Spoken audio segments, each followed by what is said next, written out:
Hey, what's up, guys? So a little update on the Yojimbo 2. It's a bit of a mystery what's going on with the little issue I mentioned before.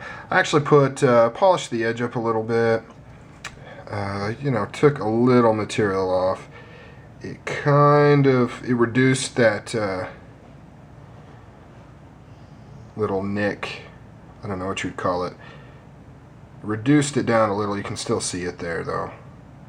But what's weird, I think you'll all agree that's what happened, right? Because that little spot right there perfectly lines up with this post.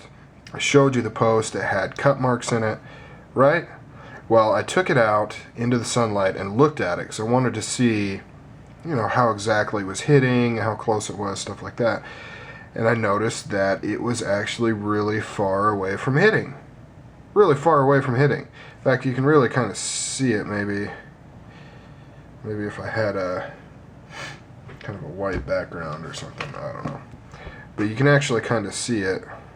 Yeah, it's far away from hitting it. And even if I push down on the blade to see if maybe for some reason it's going past, and no, it's not hitting it in this current configuration. So I don't know what happened. My only thought can be that when it was assembled, maybe the stop pin wasn't put in by mistake and it was closed and it hit a few times, or I don't know, because it definitely hit a number of times and caused damage to the blade as well as the post, but it's not hitting now, and it wasn't hitting when I got it. So I don't know what that deal was. So what I did is actually, I'll be honest with you guys, I can't get anything past you guys. I did my usual Carter thing and went crazy with the Dremel right off the bat. I saw where those nicks were, took my Dremel and just kind of went, kind of to clear a little notch for the blade to fit into so it didn't continue to hit. And it was after that I realized, oh, it's not even close to hitting. So I just, not that it really matters, but I just mucked up that post right there. So what I ended up doing is just switching the post with this kind of user paramilitary tube. As you can see, the post is right back there now.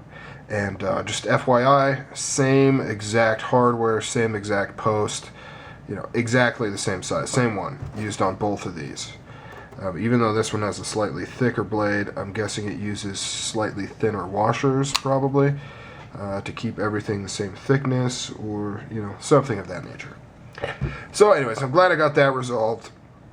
It's not a big enough issue that I'm going to make a stink about it. I don't know what happened, but it's fine. It's not hitting now. One little sharpening almost completely took that out, and I'd imagine one more sharpening and it'll be completely gone. It's definitely usable as is. I mean, it's still got a little bit of a divot on that edge, but it's a sharp divot. It'll cut. It's a functional divot. So yeah, I'm carrying this around probably today, tonight, tomorrow, and then I may have something else coming in that I may be carrying after that.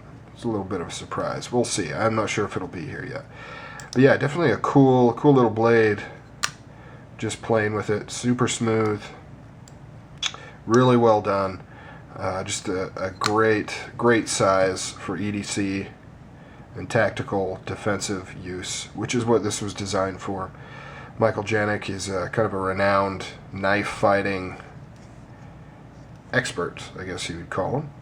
I've actually got one of his books and DVDs. They're kind of funny because they're kind of old, but I'll show that. I'll show those to you when I do kind of more of a in-depth look at this very interesting Spyderco offering.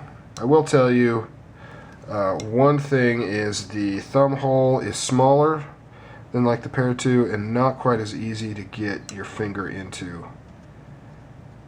It would be kind of nice if this little portion here was cut back a little bit more, because my big fat thumbs barely catch the lip of that hole. And I mentioned before that this one was more covered up, but it's actually the same on both sides. So completely ambidextrous in that regards. However, the compression lock is not the very best for left-hand use. In fact, I can barely even use it, and I can't do it without putting my fingers in front of the blade, which is one of the cool things about the compression lock. But yeah, this sucker's pretty sweet. Pretty sweet. Got it nice and sharp and stropped. Very nice. Alright guys, just wanted to give you a quick update on that guy. Later. What the heck, since I got you guys here, let's do a little phone book paper cutting. Whew. Ooh. Ooh, baby. Look at that. Man. Love to cut paper with a nice sharp blade. Super sharp. That hollow ground blade right there. Man. Seriously. You take this sucker, you strop it up out of the box, it is going to be scary sharp. Alright guys, I'm done.